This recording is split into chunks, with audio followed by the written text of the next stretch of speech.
The rain was pouring hard outside Sunfield Manor. Every drop that slammed against the mansion's huge glass windows felt like tiny fists wanting to break in and shatter the peace inside. For Hope Daniels, that sound was like a lullaby. Her body was exhausted from a whole day of work. All she wanted was to finish dusting the long hallway and finally rest in her small room in the servants' quarters. As she carefully wiped down an antique wardrobe, the door of the office of Mrs. Stella Albright Montgomery, the second wife of her employer, Mr. Leon Montgomery, opened slightly. Through the gap, Hope could hear Stella's cold, controlled voice on the phone. "Do what we discussed," Stella said, her tone flat, emotionless. "Make sure the job is clean. Don't leave anything behind." Hope froze. Those words, even whispered, carried a weight that made the hairs on her arms stand. What did "don't leave anything behind" mean? Maybe it was just about business. She was just a housekeeper's daughter, a member of the staff. She had no right to interfere. She continued polishing, forcing herself to push the words out of her mind, but the feeling of dread wouldn't leave. It was like a tiny thorn lodged deep in her chest. A loud clap of thunder shook the entire mansion, followed by the lights flickering off and on. In that brief moment of darkness, Hope heard a sound that didn't come from the storm. It was the sound of shattering glass from the back of the mansion. She dropped the rag she was holding. Her eyes went wide. She focused her hearing, hoping it was only her imagination. But the sound was followed by a series of soft thuds. Footsteps, carefully placed. No, this wasn't her imagination. Hope's heart began to pound wildly. Her mind screamed at her to run, to hide, to save herself, but her feet refused to move. From where she stood, she could see the hallway leading to the bedroom of Mr. Leon's only child, Ray. And there, in the darkness of the hallway, she saw them. 3 figures, all dressed in black, moving quickly and silently.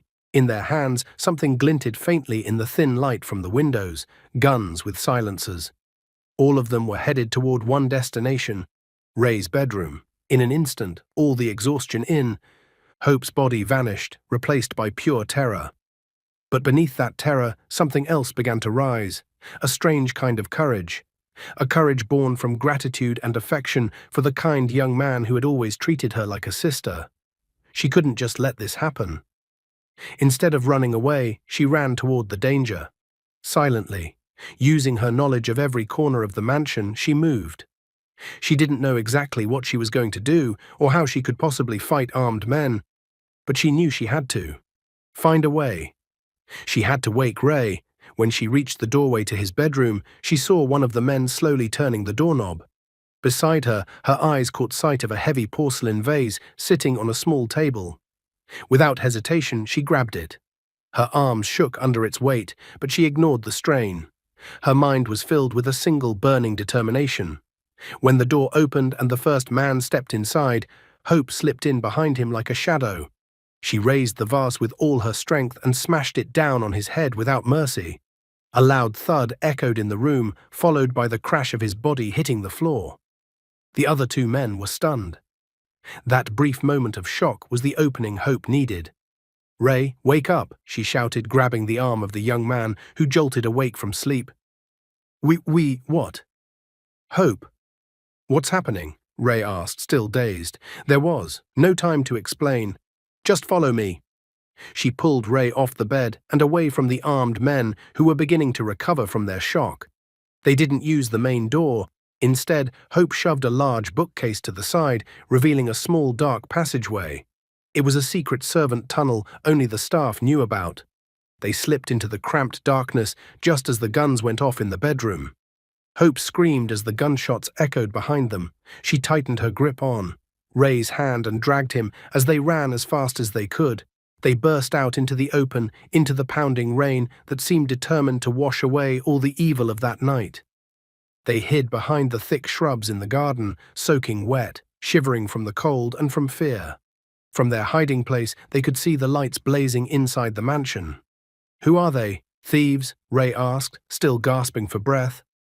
Hope couldn't answer, but when one of the attackers stepped out onto Ray's balcony, the light caught his hand for just a second. Ray's breath caught in his throat, his face filled with confusion and disbelief. "No," Ray whispered, his voice trembling. "No way. That ring." That's my Uncle Samuel's family seal. Ray Montgomery's mind was a blank page, drowned in fear and confusion. Only minutes earlier, he had almost been killed in his own bedroom. Now he was running through the night with Hope, the housekeeper's daughter. Each step they took on the wet road away from Sunfield Manor was a step away from the only life he had ever known. "Here," Hope said, pulling him into a narrow alley leading to a small, dimly lit building. "A motel. We can hide here for a while." Ray followed without protest. He didn't have the strength to argue. The name of his Uncle Samuel, his father's closest friend and business partner, kept echoing in his mind. His family's seal on one of the attacker's rings. How was that possible? The room they managed to rent was small and musty. A narrow bed, a wobbly table, and a single bulb casting a pale, tired light. It was a far cry from the plush bed and spacious room Ray had grown up in. But right now, these four walls were the safest place in the world. Hope closed the door and locked it. She took a deep breath, and only then did Ray notice her shoulders shaking. For all the bravery she'd shown earlier, she was afraid too. "You're hurt," Ray said, his voice raspy. He pointed to Hope's arm, where a long scratch ran down her skin. Something he'd only just noticed, probably from squeezing through the tight passage. Before Hope could answer, Ray grabbed a small towel from the bathroom and wet it. He walked over to her. "Sit down." For the first time, Hope was no longer just the housekeeper's daughter in Ray's eyes. Under the pale light, he saw a young woman his age, a woman who had put her life on the line for him. Hope looked away, suddenly shy under his attention. "I'm fine, sir. Ray, it's just a scratch." "Don't call me sir right now," Ray said softly, gently pressing the damp towel to her arm. "You saved my life, Hope. Just call me Ray." He felt her shiver at his touch. He couldn't blame her. Since childhood, their roles had been clear: employer's son and housekeeper's daughter. But tonight those walls had crumbled. Under the shadow of fear and danger, they were equals, two people running for their lives. After cleaning her wound, Ray stepped back and sat on the edge of the bed. His thoughts returned to the question gnawing at him. Uncle Samuel. "I don't understand why he would do this," Ray muttered. "My dad trusted him more than anyone." He pulled out his phone, fingers shaking, and tried calling his father. No signal. He tried again. Nothing. It felt like a wall of silence had sealed him off. "We need to find out what's going on," he said, frustration sharpening his voice. He glanced around the room and noticed an old, small television sitting on the table. He switched it on quickly, hoping for any scrap of news. And in an instant, their terrible night turned into a full-blown nightmare. A breaking news banner flashed on the screen. The words at the bottom made their world crumble. "Heir to Montgomery Global, kidnapped by housekeeper's daughter." On the screen, their photos were shown side by side. Ray's picture was taken from a business magazine, smiling and confident. Hope's image was blurry, clearly pulled from a security camera, making her look like a criminal. They were still reeling from the shock when another familiar face appeared on screen. Ray's stepmother, Mrs. Stella Albright Montgomery. Her face was streaked with tears. Her voice shook as she spoke to a reporter. "I don't know what got into that girl," Stella sobbed. "We raised her well. We treated her like family. But she took advantage of my son's kindness. Ray, he's such a good boy. Easily misled. I'm sure Hope told him something to trick him into going with her." Ray clapped a hand over his mouth, stunned. He couldn't believe what he was hearing. "There are missing jewelry pieces and cash from the mansion," Stella continued, looking even more pitiful. "All I want is for my son to be returned safely. Please, Hope, bring Ray back." In an instant, the confusion in Ray's heart was replaced by a blazing fury he had never felt before. "Liar!" he shouted, slamming his fist down on the table. The little TV shook. "How can she lie like that in front of the whole world? She—" Hope heard him. "She's behind all of this," Hope said, standing up. Her face was pale, but her eyes were steady. "Ray, calm down," she said firmly but gently. "This is their plan. From the very beginning, this was the plan." "What plan?" Ray demanded, anger spilling over. "To frame you? To make it look like you were kidnapped?" "Yes," Hope answered, "so that whatever happens to you, I'll be blamed." And if I happen to know anything, no one will believe me. Just a nobody from the staff, against Mrs. Stella Albright Montgomery. Who do you think people will believe? Her words cut through Ray's anger like cold water. She was right. It was the perfect trap, a lie the public would easily accept. Now they weren't just running from armed men, they were also running from the law. They had nowhere to go, no one they could call. A crushing helplessness settled over Ray. He slumped onto the bed, burying his fingers in his hair. But in the heavy silence, Hope spoke again. "I remember something," she said slowly, thinking hard. "My dad once told me about someone your father trusted completely, more than a brother." Ray looked up, a faint glimmer of hope in his eyes. "Cal Barnes," Hope continued, "the head of your father's security team. But about a year ago, he was suddenly let go. No one knew why. My dad said that if there was one person who would never turn his back on Mr. Leon, no matter what, it was Cal." The bus ride from the city to the coastal town felt like the longest few hours of Hope's life. She sat by the window, watching the tall buildings slowly give way to green fields and open land, but her mind was far away. It was on the young man sleeping beside her, Ray. His head rested lightly against the glass. In sleep, all traces of the wealthy heir were gone. All Hope saw was a young man who was tired, scared, and confused. A heavy responsibility weighed down on her shoulders. It was no longer just her life she had to think about. Their only hope rested on one name, Cal Barnes. A name from her father's stories, a shadow from the past. What if they couldn't find him? Or worse, what if, like Uncle Samuel, he had changed? They finally arrived in a small seaside town just before dusk. The smell of salt in the air and freshly caught fish from the boats greeted them. They found a cheap room for the night. "We can't keep walking around like this," Hope said, staring at their reflection in the grimy mirror. "Our faces are all over the news. We need to change how we look." In the bathroom, she found an old, rusty pair of scissors. Without hesitation, she picked it up and faced the mirror. She began cutting her hair, which had once reached all the way down her back. Each lock that fell to the floor felt like leaving behind a piece of her old life. Ray stood up from the bed when he heard the snipping sound. "Hope, what are you doing?" "What I have to," she answered simply, never pausing. When she was done, her hair hung roughly at her shoulders, uneven and choppy. Ray stared at her. A new emotion appeared in his eyes. Admiration. He grabbed a comb. "Let me fix it," he said. He gently combed through the strands, trimming the uneven pieces. In those quiet moments, as his fingers brushed the back of her neck, Hope felt a strange spark run through her.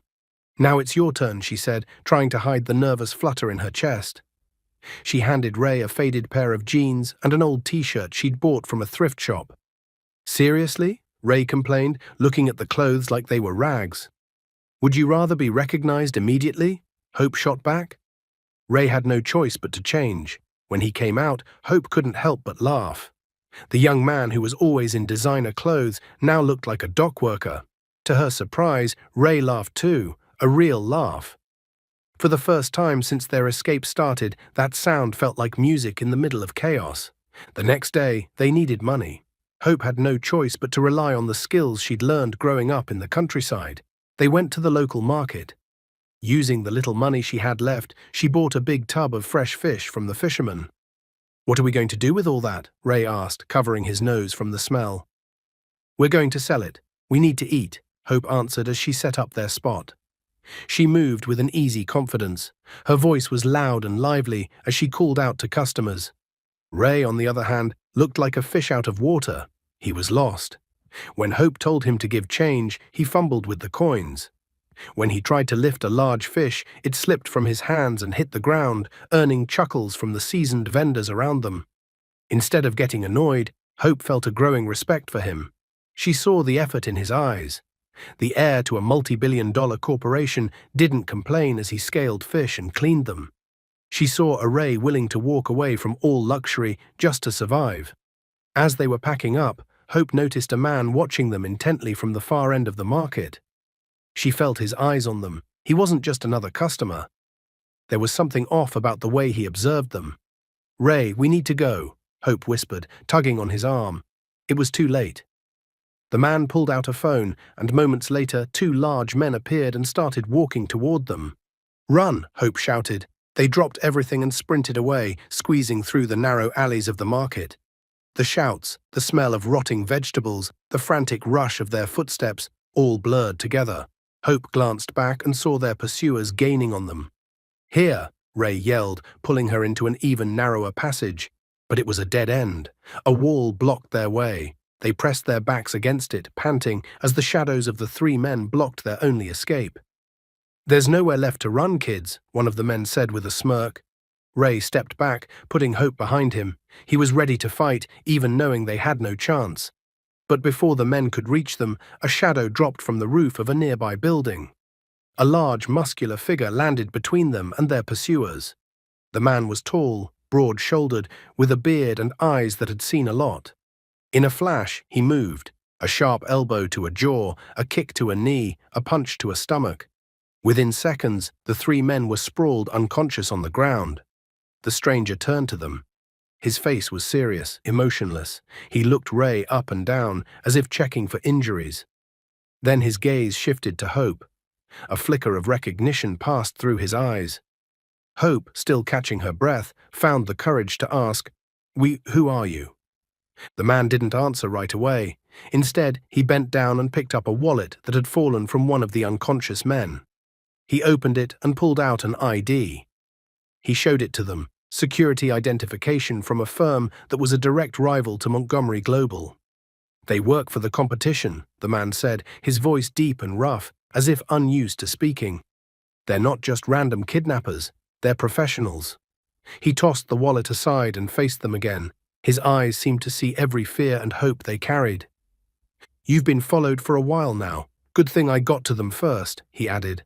Still confused, Hope asked, her voice trembling, How did you find us?"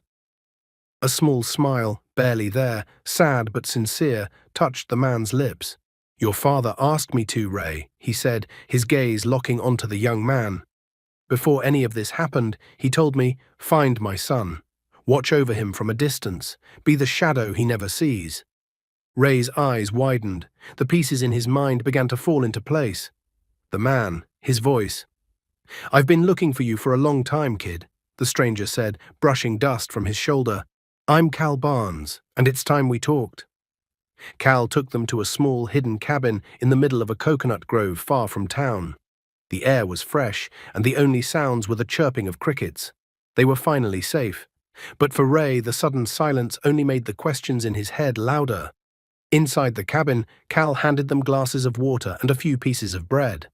Hope accepted hers gratefully. Ray, however, stood in a corner, his eyes sharp, locked on the man who had saved them. "Thank you for saving us," Ray began, his voice cold, devoid of gratitude. "But that doesn't mean I've forgotten." Hope paused mid-sip. Cal sat down slowly on a wicker chair, his face calm, as if he had expected these words. "What is it you haven't forgotten, kid?" he asked quietly. "Why?" Ray shot back. The anger he'd been holding in finally began to spill over. "Why did you leave? Why did you walk out on my dad? You were his right-hand man. He trusted you more than anyone. And when he needed you most, you just disappeared." Ray stepped forward, fists clenched at his sides. "Do you know how sad he was? It was like he'd lost a brother. And now you show up out of nowhere like some hero. Where were you when all of this started?" "Ray, that's enough," Hope pleaded. But Ray only glanced at her before looking back at Cal. Cal raised a hand, signaling Hope to let Ray finish. He met Ray's glare without flinching, his own eyes full of a sorrow only a loyal friend could carry. "You done?" Cal asked. When Ray didn't answer, he nodded. "I understand your anger, but there's something you need to know." He took a deep breath, and the words that followed shook Ray's world. "I wasn't fired, Ray. I asked to be let go." Ray frowned. "What do you mean?" Instead of answering directly, Cal stood and pulled a thin folder from beneath his bunk. He placed it on the small table. "Your dad is a smart man, Ray. Smarter than most people think," Cal said. He felt something was off about Stella months before he got seriously sick. The sudden changes in business, the people she was bringing into the company. He started to suspect something. Cal opened the folder. Inside were photographs, grainy and taken from a distance. But it was clear that the woman in them was Stella, speaking with people Ray didn't recognize, people who looked dangerous. He had no solid proof, Cal continued, and he knew he couldn't make any big moves. The enemy was sleeping right next to him. So we made a plan. A plan? Ray whispered, his anger slowly giving way to shock. My dismissal was an act, Cal said. A painful performance meant to convince Stella that her husband had lost his strongest ally. I had to leave so I could investigate from the outside, so I could be your father's eyes and ears from afar. He pulled out another document, copies of Mr. Leon Montgomery's medical records. Take a look. This is the official report from Stella's doctor. It says your father had a severe heart condition. Then Cal produced another sheet. But this is the result of a blood test I secretly had done before I left. Clean. Your dad was strong then. The medicine he was getting was poison. Given so slowly it was almost impossible to detect unless you knew exactly what to look for. Ray grabbed the edge of the table to steady himself. All his anger, all his doubts about Cal crashed into a wave of guilt and shame. The man he had thought was a traitor was actually the most loyal of them all. And his father, whom he'd believed to be just a victim, had been fighting in his own way. A strange relief washed over Ray's heart, mixed with a renewed sense of hope. They weren't alone. So Dad knew, Ray said quietly. He suspected. He had a strong suspicion, Cal replied, so before everything went downhill, he left me one final task. A fail-safe, he called it. If something happened to him and we couldn't talk again, there was something I had to find. Something that held the truth. What was it? Hope and Ray asked at the same time. Cal looked at them, his expression turning grave. Something very important to him. Something that symbolized his service to the country long before he became a businessman.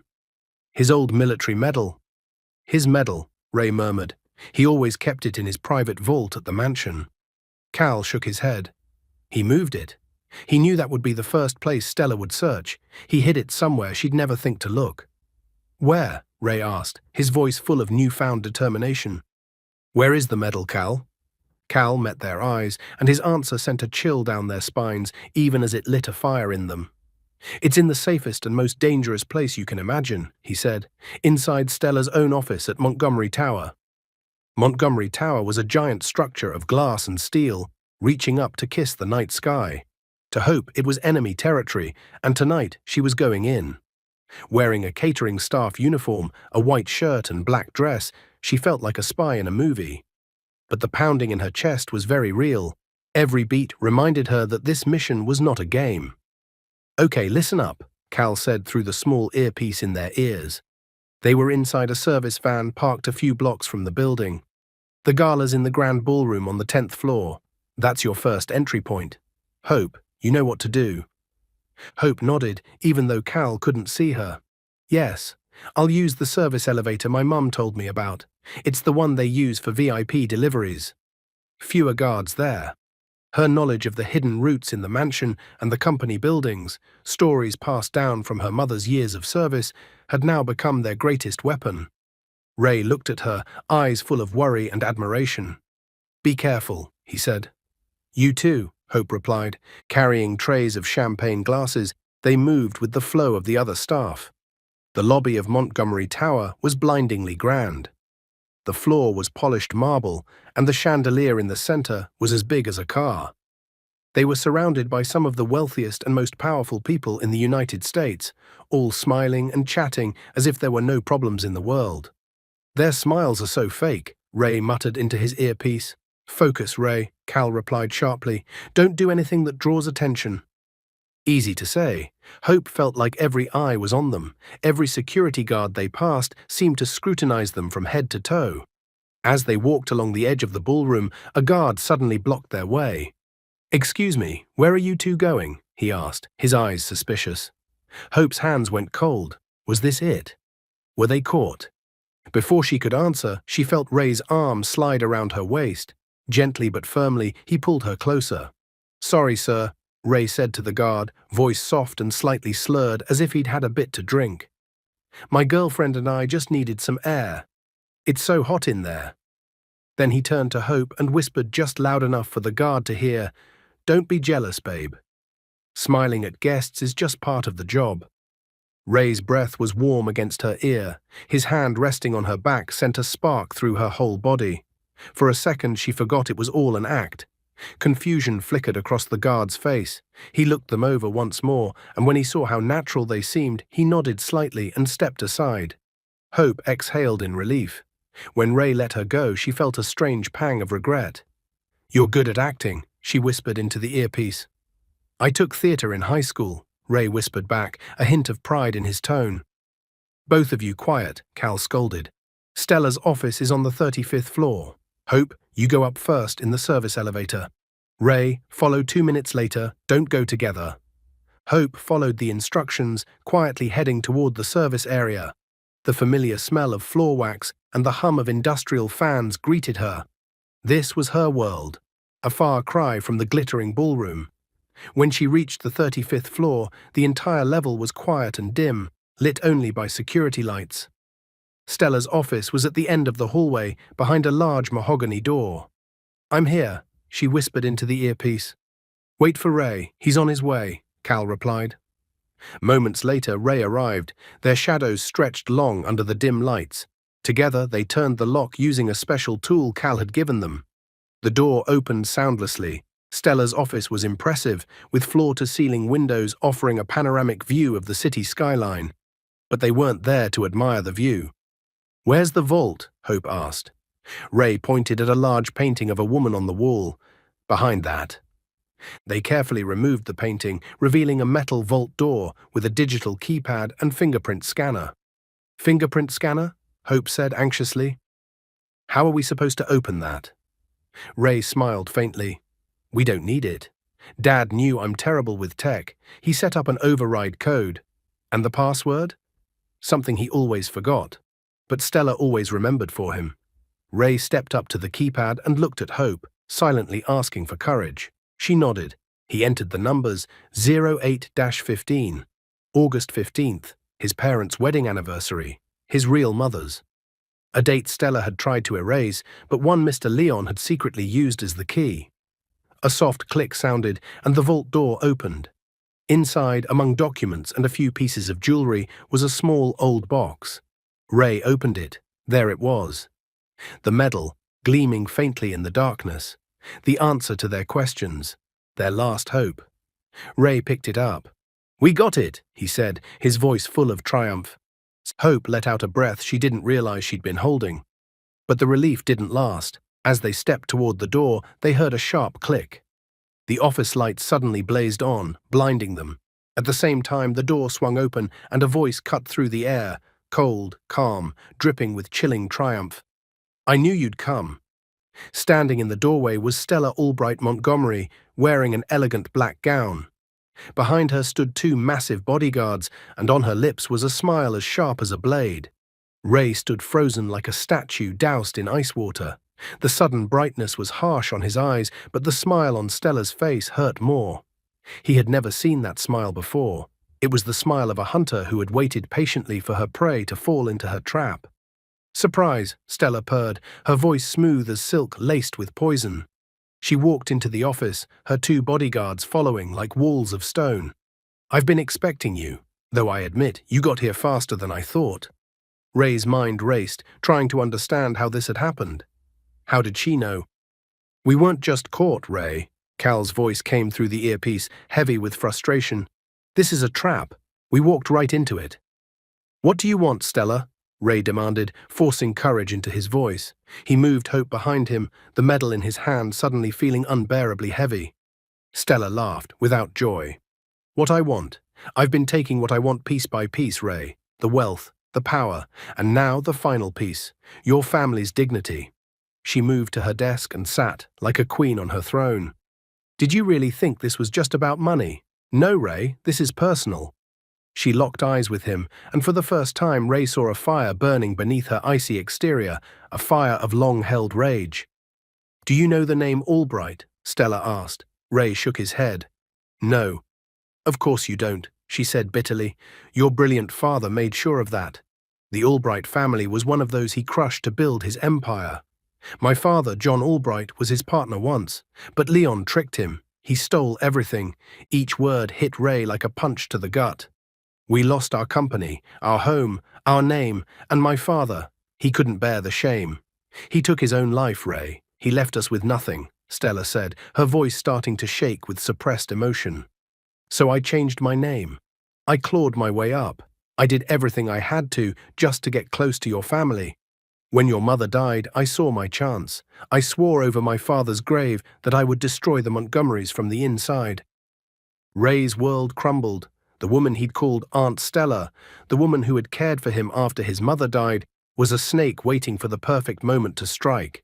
His father, whom he'd seen as only a victim, apparently had sins in his past too.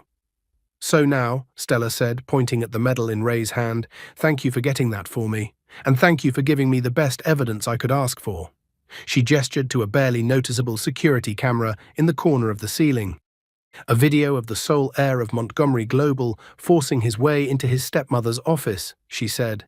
A video of a housekeeper's daughter helping him steal. Perfect, isn't it? While Ray stood frozen, overwhelmed by what he'd learned, he noticed movement from Hope. She wasn't staring at Stella. Her eyes were scanning the room. The door, the bodyguards, a small red box on the wall. The fire alarm.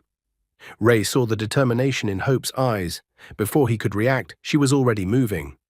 She grabbed a heavy glass paperweight from Stella's desk and hurled it at the fire alarm cover. The glass shattered with a loud crash, and a second later, a deafening alarm filled the entire floor. Run, Cal shouted in their ears as water exploded from the sprinklers overhead. The bodyguards were caught off guard. That was all the opening they needed. Ray grabbed Hope's hand and pulled her out of the office. The hallway was quickly filling with shouting employees, people working late now scrambling for the exits. The chaos became their ally. Take the stairs, not the elevator, Cal ordered. They ran soaked, bumping into panicking people. Behind them, they heard the bodyguards shouting, "Don't let them get away." As they rushed down a corridor toward the fire exit, a gunshot cracked through the air, louder even than the alarm. Ray felt a searing pain in his left arm, like hot metal tearing through his flesh. "Ah!" he cried out, but didn't stop running. Hope pulled him, fear blazing in her eyes, giving him strength to push on. They burst through the fire exit and raced down several flights of stairs as fast as they could. When they shoved open a door onto a service level, a black van screeched to a stop in front of them. The door slid open. "Get in," Cal shouted. They dove inside, and before the door could fully close, the van was already speeding away.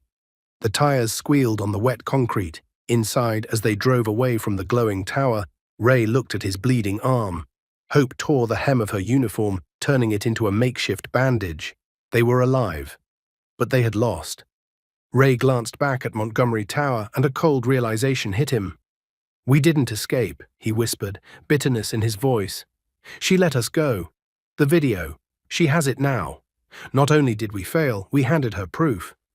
The place Cal took them to next was an old abandoned warehouse in an industrial district outside the city. Rust and dust filled the air. He parked the van inside and carefully shut the large doors. Darkness and silence swallowed them. In the weak beam of a small flashlight, Cal cleaned and bandaged Ray's wound.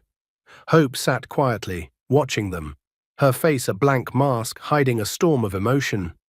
"It's just a scratch," Cal said when he finished wrapping the arm, "but we need to move before morning." Ray sat down on a wooden crate, shoulders slumped, eyes empty. The pain in his arm was nothing compared to the pain of defeat. "We lost," he said softly, his voice lifeless. It was the first time Hope had ever heard surrender in his voice. "It's over. She has everything, the company, the public's trust. And now she has evidence against us, too." On an old but still working television in the corner, Stella's face appeared again. Once more she was crying, but now there was anger in her eyes. She showed off her wrecked office and the video footage of their break-in. Her story was even more believable now. The sympathy of the public was completely in her hands. "This is all my fault," Ray said, raking his hands through his hair. He looked at Hope, eyes full of regret. "I dragged you into this, Hope. I'm sorry. Maybe I should just turn myself in.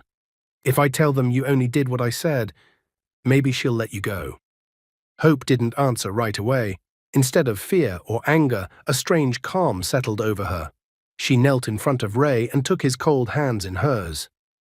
"Ray, look at me," she said firmly. He lifted his head. In the dim warehouse, Hope's eyes shone with something fierce. "That night at the mansion, I could have run," she said. "I could have hidden and saved myself. But I didn't." Her voice was steady, every word full of truth. "And today, in that office, I could have given up. But I didn't either, because this isn't just about me or about you. It's about what's right. About your dad, about all the people who depend on him." She tightened her grip on his hands.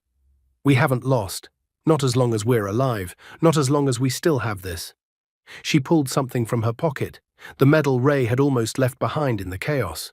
She placed the cold metal in his trembling palm. Its weight seemed to give Ray a hint of strength. He stared at it. His father's last request, their final hope. "There's nothing written on it," he said bitterly. "It's just a piece of metal." Hope didn't answer. She took the medal and examined it carefully under the flashlight. Her fingers traced every engraving, every edge. Years of cleaning and organizing had sharpened her eye for detail. She noticed something they hadn't seen before in their rush. A fine line along the edge of the medal. It wasn't part of the design. It looked like a seam. Using her fingernail, she tried to pry it open, but it wouldn't budge. She grabbed a small knife from Cal's first aid kit and carefully slid it into the crack. A soft click sounded. The medal opened. It wasn't solid metal at all, but a locket. Inside, in a tiny space, barely the size of a grain of rice, was something small. A micro USB drive. Ray and Cal stared at each other, stunned. All the danger, all the effort, all the fear had led to this tiny object. Cal immediately pulled out an old, beaten-up laptop from under one of the van seats. Ray's hands trembled as he plugged the drive in. There was only one file on it, an audio recording labeled, "For You, Son." They exchanged glances, took a deep breath, and Ray hit play. A familiar voice filled the silence of the warehouse, his father's voice, Mr. Leon Montgomery. Weak, tired, but trying desperately to stay strong. "Cal," the recording began, the sound a bit rough, as if captured by a hidden device. "If you're hearing this, it means I failed. It means she won." There was a long pause, followed by a deep sigh. "The poison, I feel it every day. Little by little, it's taking my strength. I pretend I don't know. I smile at her, but inside I'm afraid. Not for myself, but for my son." Ray clutched his chest. Every word from his father felt like a knife to his heart. "I've made many mistakes," Leon continued. "The Albright family. Yes, Cal, you were right. I was greedy back then, and now the ghosts of my past have come back for me. But my son, Ray, he's innocent. Don't let him pay for my sins. Don't let him bear the cost of what I did." Tears streamed down Ray's face, but he didn't wipe them away. "This medal, it was once a symbol of my service, my loyalty, and now it will be the key to the truth. Cal, my friend, save my son. Don't trust Stella. She's the snake in my home." Leon's voice suddenly cut off. Then they heard a door opening in the background. "Leon, honey, who are you talking to?" Stella's voice drifted through, sweet, laced with concern. "No one, sweetheart. Just talking to myself," Leon replied, forcing cheer into his tone. The last sounds on the recording were a glass of water being lifted and a soft cough. Then silence. The recording ended. No one spoke. The only sounds in the warehouse were the patter of rain outside and Ray's quiet, stifled sobs. The recording wasn't just evidence. It was a farewell. A final message full of love, regret, and warning. Ray wiped his tears. The sorrow in his eyes slowly shifted into something else. A fire, hotter and more dangerous than anger. Pure determination. He looked at Hope, then at Cal. Their faces reflected his own resolve. They were no longer victims on the run. They were hunters now. "We know what we have to do," Ray said. His voice no longer shook. It was steady, cold, ready for the final fight. Dawn came without fanfare. No bright sunlight pierced the grimy warehouse windows, only a dull grey glow hinting that a new day had begun. But for Ray, Hope, and Cal, there had been no sleep.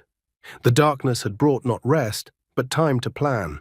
The Ray sitting in front of Cal's old laptop now was not the hesitant young man from before. His once soft eyes were sharp. His movements, once uncertain, were now precise and authoritative. His father's recording hadn't just given him evidence, it had given him a purpose. "We can't just hide," Ray said, his voice echoing in the stillness. He looked at his two companions. "If we do, she'll hunt us down until there's nothing left of us. We have to strike first. We have to bring the fight to her." "How?" Hope asked. Her voice was calm, but her eyes burned with the same fierce will. "She controls the media. She has all the power." "But she doesn't have the truth," Ray replied, "and that's what we'll use." He turned back to the laptop screen. "She's going to call a press conference tomorrow morning. I'm sure of it. She'll use the break-in to win the board's full sympathy and have my father declared unfit to lead. And she'll push to grab full control for herself," Cal added. A small, proud smile tugged at his lips as he watched Ray. The young heir was becoming a leader right before his eyes. "Exactly," Ray said. "We'll use her own stage against her. Imagine it, the entire media, the entire business world, all focused on her, and right at the height of her speech, at the height of her victory. We let them hear my dad's voice." The plan was simple, but incredibly dangerous.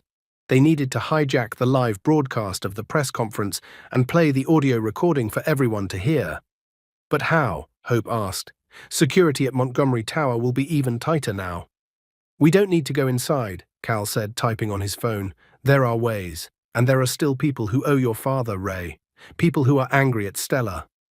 "And there's someone Stella tried to bury," Ray said, as an idea struck him. He looked at Cal. "Cal, do you remember Anthony Mason, the investigative journalist whose career Stella tried to destroy after he ran an exposé on the Albright family?" Cal nodded. "Yeah, he works for a tiny online channel now. Stella made sure the big networks dropped him." "He's the one," Ray said, eyes blazing. "We need someone who won't be afraid to expose the truth because he's already lost everything." "Find him, Cal. Tell him I have a story for him, one that will put him back in the game." While Cal worked his contacts, Ray and Hope were left alone. The silence between them was no longer awkward. The distance that once existed had been replaced by deep understanding, a bond forged in danger. "Thank you, Hope," Ray whispered, not looking at her. "For what?" she asked. "For everything," he said. He turned to face her. "For not giving up on me, especially when I was ready to give up on myself." Hope stepped closer. "You're not the only one fighting here, Ray. We're in this together." For a moment, time seemed to stop. Their eyes met, and in that gaze, countless unspoken words passed between them. But before anything more could happen, Cal returned. "I got him," Cal said seriously. "He wants to meet, but we have to be careful. This city is crawling with Stella's eyes." The plan was set.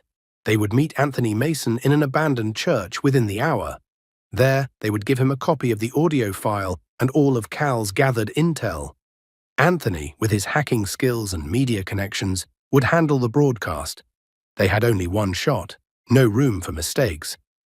Before they left, Ray placed his hand on the table. Hope laid her hand on his, and Cal added his on top. 3 hands stacked together, a symbol of their unity. "For my dad," Ray said. "For the truth," Hope added. "For justice," Cal finished. He looked at the 2 young people before him. One was an heir who had learned how to fight, the other a housekeeper's daughter who had taught him how. "Are you ready to risk everything?" Cal asked. His voice was a final test of their courage. They nodded in unison, faces set. The fear was still there, but it was overshadowed by something stronger: hope. The press conference hall in Montgomery Tower was packed to the last seat. Camera lights flashed, and the air hummed with tension. On stage, behind a podium bearing the Montgomery Global logo, sat Stella Albright Montgomery, the picture of a grieving yet resilient widow. Her black dress was elegant, her eyes were slightly puffy, and when she began to speak, her voice carried a carefully controlled sorrow. Hope watched on an old tablet inside the van, parked in a safe location miles away. Ray sat beside her, his face unreadable, like a stone at the center of a gathering storm.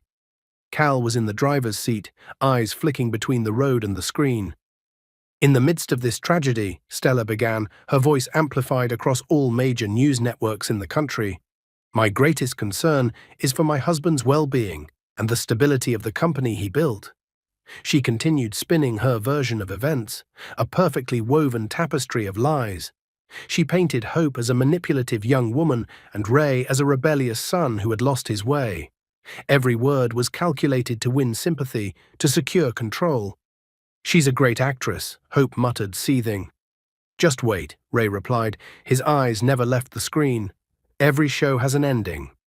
On the other end of their secure call, they heard Anthony Mason's voice. "Almost there. I'm ready. Just say the word, Ray." They focused back on the screen. Stella was reaching the climax of her speech. "Because of these events and my husband's current condition," she said, pausing for effect, "with the blessing of the board, I will temporarily assume leadership of Montgomery Global Holdings." This was it. "Now, Anthony," Ray said firmly, "and to ensure a smooth transition, Stella's voice abruptly cut off. On the giant screens behind her, her image flickered with static. Confusion rippled through the audience, then the static vanished, replaced by a live video feed from Anthony's laptop webcam. Seated in front of the camera were Ray and Hope. Their faces were no longer those of fugitives. They were the faces of the truth. "Good morning," Ray began, his voice calm but powerful, echoing through the hall. "My name is Ray Montgomery, and this is Hope Daniels. We are not criminals." The reaction was immediate. Cameras swung away from Stella's stunned face toward the screens. Reporters shouted questions. "Security, shut that down," Stella screamed, her mask of grief shattering, revealing raw panic and rage. But it was too late. "Before you judge us," Ray continued, "listen first to a voice that's been silenced for too long. My father's voice." In an instant, the audio recording began to play. Leon Montgomery's weak, weary voice filled every corner of the hall, every television, every radio across the country. "If you're hearing this, it means I failed." The hall fell silent. The only sound was the voice from the past, laying out the truth, the poison, the suspicion, the warning against Stella. As the recording played, the live feed focused on Stella's face. Hope watched as realization and fear twisted her features. The shock gave way to panic, then pure terror. Stella tried to leave the stage, but the reporters, sensing the biggest scandal of the year, blocked her path with questions, microphones, and cameras. When the recording ended, Ray spoke again. "That woman," he said as the live feed zoomed in on Stella's desperate face, "tried to kill my father, and she tried to have me killed as well. Hope Daniels saved my life. She's the real victim here." Camera flashes were relentless, questions flew like bullets, chaos surged through the hall, ready to swallow Stella whole. In the midst of the uproar, the rear doors burst open. A group of police officers marched in, led by a stern-faced officer. Behind them stood Cal, his expression firm. He nodded at the camera, a sign that the mission was complete. The officers approached Stella on stage. "Stella Albright Montgomery," the officer announced, voice clear enough for all to hear, "you are under arrest for attempted murder and attempted homicide." Stella's knees buckled. Her carefully constructed world collapsed in an instant. No more tears. Only the blank stare of someone utterly defeated. In the van, Anthony ended the broadcast.